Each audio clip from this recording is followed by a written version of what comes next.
Assalamualaikum warahmatullahi wabarakatuh. Salam sejahtera bagi kita semua. Shalom, Om Swastiastu, Namo Buddhaya, Salam Kebajikan.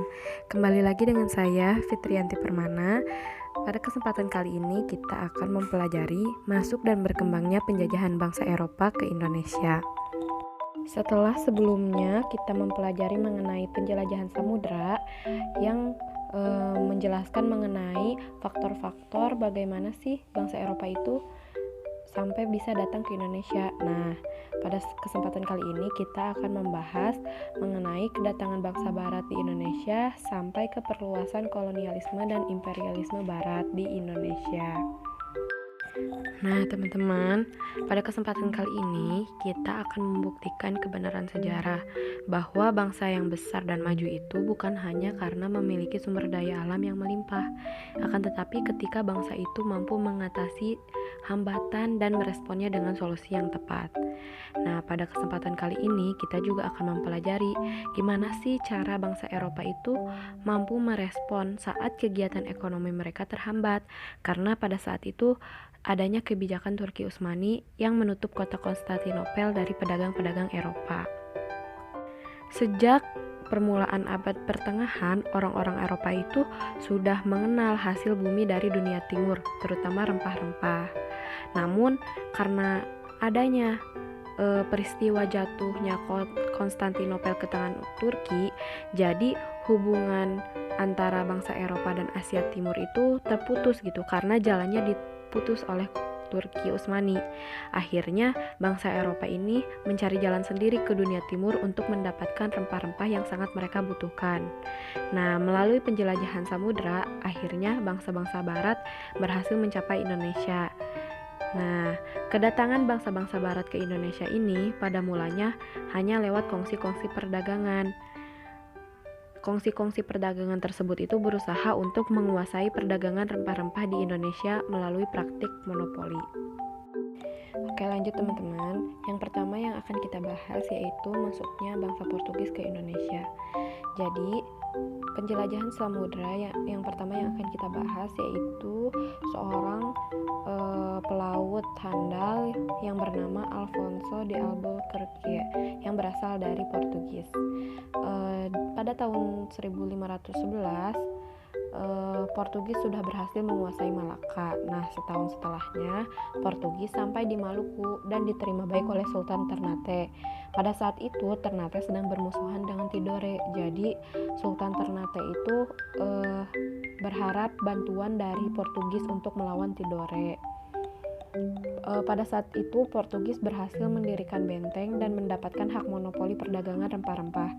Selain mengadakan monopoli perdagangan rempah-rempah, Portugis juga aktif menyebarkan agama Kristen dengan tokohnya yang terkenal ialah Franciscus Xavierus.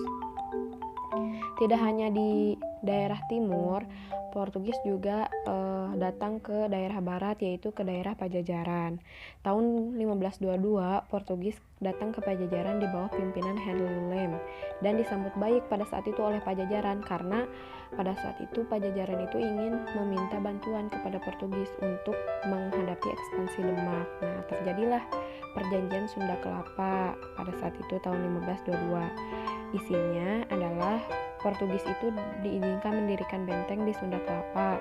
Pajajaran akan menerima barang-barang yang dibutuhkan dari Portugis termasuk senjata, dan Portugis akan memperoleh lada dari Pajajaran menurut kebutuhannya.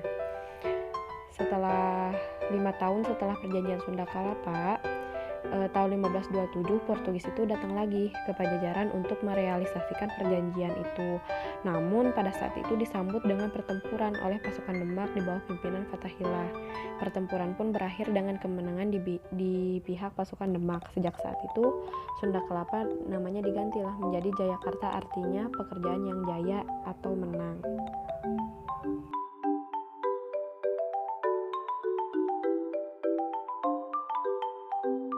Oke, kita lanjut ya. Kita akan membahas mengenai masuknya bangsa Spanyol ke Indonesia. Jadi awalnya itu ekspedisi Spanyol berada di bawah kepemimpinan Magellan. Namun Magellan itu tewas di tengah jalan, tepatnya di Filipina, karena dia itu terlibat dengan konflik masyarakat pribumi. Akhirnya ekspedisi Spanyol ini dilanjutkan oleh Sebastian del Cano. Akhirnya tahun 1521 Sebastian del Cano berhasil sampai di Maluku. Kedatangan bangsa Spanyol ini itu diterima baik oleh Sultan Tidore, karena pada saat itu Tidore sedang bermusuhan oleh Ternate. Selain itu, kedatangan Spanyol ke Maluku ini juga merupakan pelanggaran hak monopoli bagi Portugis. Akhirnya timbullah persaingan antara Portugis dan Spanyol. Sebelum terjadi perang besar, akhirnya diadakanlah salah satu perjanjian yang bernama Perjanjian Saragossa, yang isinya adalah Spanyol harus meninggalkan Maluku dan memusatkan kegiatannya di Filipina, dan Portugis tetap melakukan aktivitas. Kita akan bahas mengenai kedatangan bangsa Belanda ke Indonesia. Jadi Belanda itu memulai pelayaran menuju Nusantara pada tahun 1595 di bawah pimpinan Cornelis de Houtman. Akhirnya Belanda itu pertama kali ke Indonesia itu mendarat di daerah Banten. Awalnya kedatangan rombongan Belanda ini diterima baik oleh masyarakat dan juga diizinkan untuk berdagang di Banten. Namun karena sikapnya yang kurang baik, jadi orang Belanda itu kemudian diusir deh dari Banten. Selanjutnya orang-orang Belanda itu meneruskan perjalanannya ke timur sampai ke Bali. Selanjutnya rombongan kedua datang lagi dari Belanda di bawah pimpinan Jacob van Eyck. Karena pada saat itu hubungan Banten dan Portugis sedang memburuk, sehingga kedatangan bangsa Belanda itu diterima dengan baik. Karena pengalaman yang sebelumnya juga, pada kedatangan yang kedua ini sikap Belanda jadi lebih hati-hati dan pandai mengambil hati para penguasa Banten, sehingga 3 buah kapal mereka itu penuh dengan muatan rempah-rempah dan dikirim kembali ke Belanda. Keberhasilan rombongan Van Eyck ini memicu orang-orang Belanda yang lain untuk kembali datang ke Indonesia. Akibatnya karena terlalu banyak orang Belanda di Indonesia, terjadilah persaingan yang sangat ketat gitu untuk perdagangan. Ditambah mereka itu selain bersaing dengan sesama orang Belanda, bersaing juga dengan orang Portugis, Spanyol, dan Inggris. Akhirnya dibentuklah kongsi dagang yang bernama VOC tahun 1602. Selanjutnya kita akan membahas mengenai kedatangan Inggris ke Indonesia. Jadi sebelum ke Indonesia, Inggris itu lebih dahulu sampai ke India pada tahun 1600-an. Di India, Inggris itu memperkuat kedudukannya dengan membentuk kongsi dagang yang diberi nama East India Company. Dari India inilah para pelaut dan pedagang Inggris itu berhasil berlayar ke Kepulauan Nusantara untuk meramaikan perdagangan rempah-rempah. Tahun 1602, pemerintah Inggris mengirim utusannya ke Banten untuk mengadakan hubungan bilateral antara pedagang Inggris dan Banten. Hasil dari pertemuan ini yaitu diizinkannya Inggris mendirikan kantor dagang di Banten. Selain di Banten, Inggris juga membangun kantor dagang di Jayakarta, Goa, Makassar, dan Aceh. Tapi karena sikapnya yang sombong dan otoriter, masyarakat Indonesia tidak menyukai pedagang-pedagang Inggris. Setelah tadi kita membahas bagaimana awal mulanya bangsa-bangsa Eropa itu bisa datang ke Indonesia, selanjutnya kita akan membahas bagaimana sih perkembangan dari kedatangan bangsa Eropa itu bisa menjadi kolonialisme dan imperialisme barat di Indonesia. Yang pertama yang akan kita bahas yaitu perkembangan penjajahan Portugis di Indonesia. Seperti kita ketahui dan seperti yang sudah dibahas tadi di awal, bahwa sebelum ke Indonesia, Portugis itu terlebih dahulu menaklukkan Malaka pada bulan November tahun 1511. Setelah itu Portugis melanjutkan perjalanannya ke Maluku. Nah, pada saat itu Portugis berhasil mengadakan hubungan dengan Sultan Abilais, Sultan Ternate. Jadi Sultan Abdullah itu berjanji akan menyediakan cengkeh bagi Portugis setiap tahun dengan syarat dibangunnya sebuah benteng di Pulau Ternate. Sejak saat itu terjalinlah suatu hubungan dagang antara Portugis dan Ternate. Namun, hubungan Ternate dan Portugis itu berubah menjadi tegang karena upaya Portugis itu selain mencari rempah-rempah juga melakukan kristenisasi. Dan karena perilaku orang-orang Portugis yang tidak sopan, bahkan pada tahun 35 orang-orang Portugis membunuh Raja Tabarigi. Jadi akhirnya orang-orang Portugis yang membunuh Sultan Ternate itu pada tahun 1570 diusir dari Ternate pada tahun 1575. Kemudian orang-orang Ternate itu pindah ke Tidore dan membangun benteng baru pada tahun 1578. Akan tetapi Ambonlah yang kemudian menjadi pusat utama kegiatan-kegiatan Portugis di Maluku sesudah itu. Sementara itu Ternate menjadi sebuah negara yang gigih menganut Islam dan anti Portugis di bawah pemerintahan Sultan Bahabullah tahun 1583 dan putranya Sultan Said ad-Din Berkat Shah. Selama berada di Maluku, orang-orang Portugis meninggalkan beberapa pengaruh kebudayaan seperti balada-balada keroncong romantis, bahasa-bahasa Indonesia yang berasal dari serapan dari bahasa Portugis, sehingga peranan bahasa Portugis itu berperan sangat besar gitu, di samping bahasa Melayu sebagai lingua franca di seluruh pelosok Nusantara pada awal abad 19. Bahkan di Ambon masih banyak ditemukan nama-nama keluarga yang berasal dari bahasa Portugis. Pengaruh besar lain dari orang-orang Portugis di Indonesia yaitu penanaman agama Katolik di beberapa daerah timur di Indonesia. Selanjutnya yaitu perkembangan penjajahan Spanyol di Indonesia. Jadi teman-teman, Portugis sama Spanyol itu merupakan tumpuan kekuatan Gereja Katolik Roma semenjak perluasan wilayah yang dilakukan Kesultanan Otonom di Mediterania pada abad ke-17. Jadi pada saat itu Portugis dan Spanyol itu memiliki misi untuk perluasan wilayah-wilayah baru di luar daratan Eropa. Nah pada saat itu sasaran utamanya adalah Asia Timur dan Asia Tenggara. Mulanya perluasan wilayah antara kedua negeri tersebut terbagi dalam perjanjian Tordesillas tahun 1492. Portugis berjalan ke arah timur sedangkan Spanyol ke arah barat. Pada saat itu belum ada gambaran bahwa bumi itu bulat, baru disadari ketika kapal-kapal mereka berdua itu bertemu di perairan Laut Sulawesi. Kenyataan ini juga yang menjadi penyebab terjadi proses reformasi gereja, karena tidak semua yang menjadi fatwa gereja adalah undang-undang, hingga citra kekuasaan Paus sebagai penguasa dan wakil Tuhan di muka bumi dan sistem pemerintahan absolutnya ambruk. Nah, seperti yang sudah dijelaskan di sebelumnya, kalau misalkan Spanyol itu sampai ke Indonesia itu berbarengan dengan Portugis.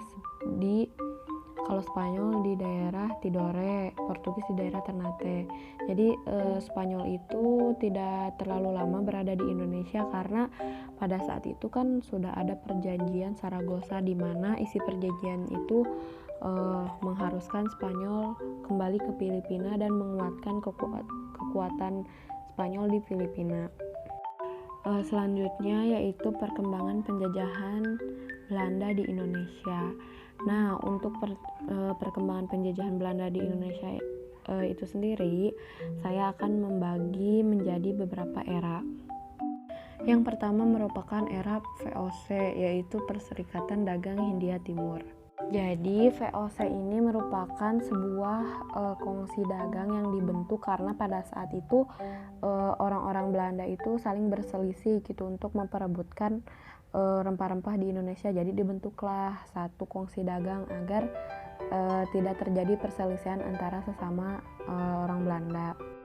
Tujuan utama didirikannya VOC tentunya untuk mempertahankan monopoli terhadap perdagangan rempah-rempah di Nusantara. Salah satunya dengan adanya hak oktroy. Hak oktroy merupakan hak-hak istimewa yang diberikan oleh Parlemen Belanda.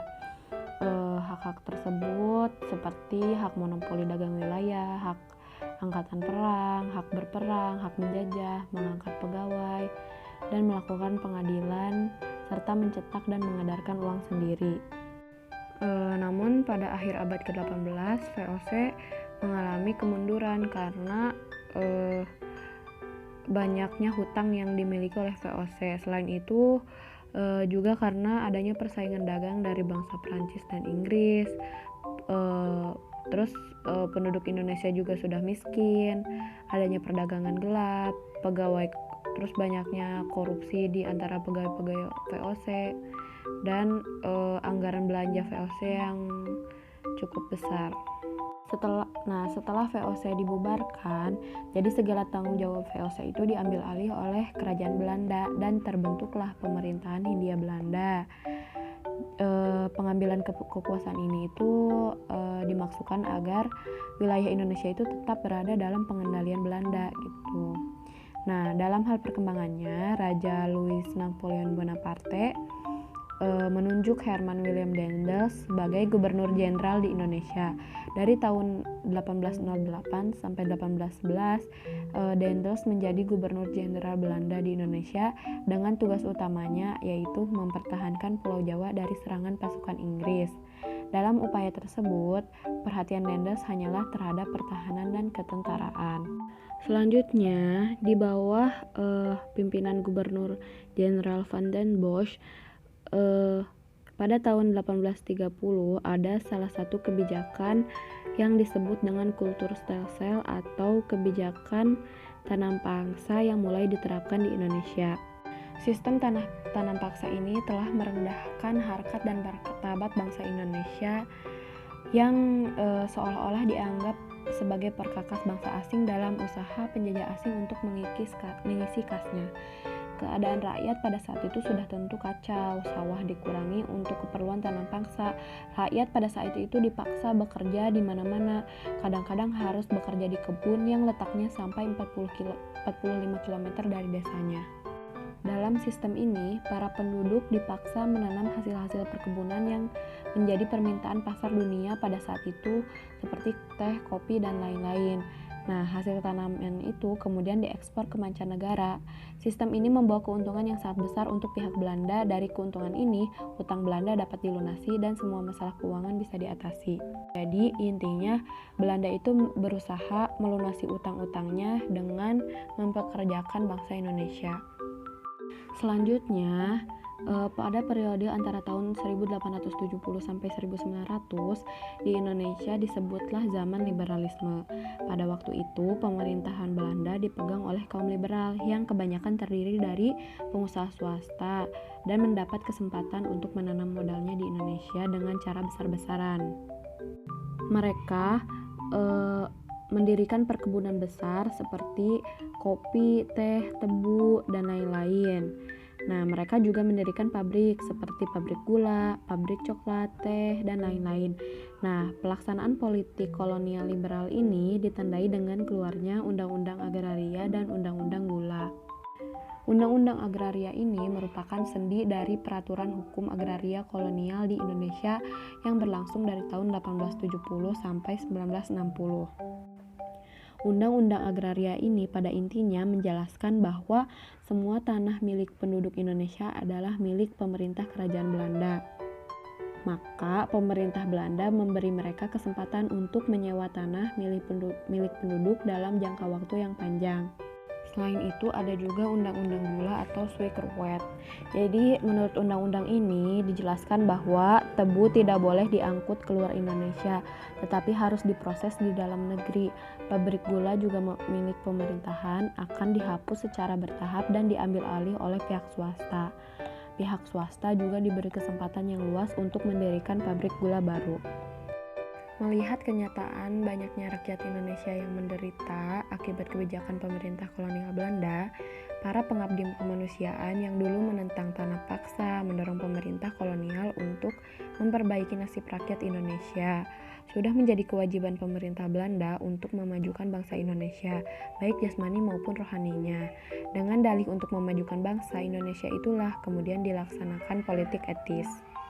Pencetus politik etis ini adalah Van Deventer. Nah, menurut dia ada 3 cara untuk memperbaiki nasib rakyat, yaitu memajukan edukasinya, irigasinya, dan emigrasinya. Selanjutnya ada perkembangan penjajahan Inggris di Indonesia. Inggris di Indonesia itu berlangsung sangat singkat, yaitu sekitar 5 tahun saja. Jadi Inggris menguasai Pulau Jawa setelah melakukan penyerangan dengan menggunakan 60 kapal dan berhasil menguasai Batavia pada tahun 1811. Saat itu yang memimpin Indonesia adalah Stamford Raffles dan beberapa kebijakannya diantaranya yang pertama, Raffles membagi Pulau Jawa menjadi 16 karesidenan. Nah, sistem ini diteruskan oleh Belanda sampai akhirnya pendudukan di Indonesia. Dengan adanya sistem karesidenan ini memudahkan Inggris dalam mengorganisir pemerintahan. Selain itu juga mengubah sistem pemerintahan ke corak barat. Penghapusan kewajiban tanaman ekspor menjadi awal kebijakan Raffles. Selain itu, Raffles juga menghapus pajak hasil bumi serta sistem penyerahan wajib yang dahulu diterapkan oleh VOC. Pada bidang hukum, Raffles mengubah orientasi pelaksanaan hukum yang tadinya berorientasi pada ras, namun pada masa Raffles lebih cenderung pada besar kecilnya kesalahan. Selain itu, Raffles juga menghapus adanya kerja rodi dan perbudakan. Namun dalam kenyataannya, Raffles juga melakukan pelanggaran undang-undang dengan melakukan kegiatan serupa. Selanjutnya, pada bidang ilmu pengetahuan, Raffles menulis suatu buku yang dinamakan History of Java di London tahun 1817. Selain itu, dia juga menulis buku History of the East Indian Archipelago. Raffles mendukung perkumpulan Batavia Genossep serta melakukan temuan berupa bunga Rafflesia arnoldi.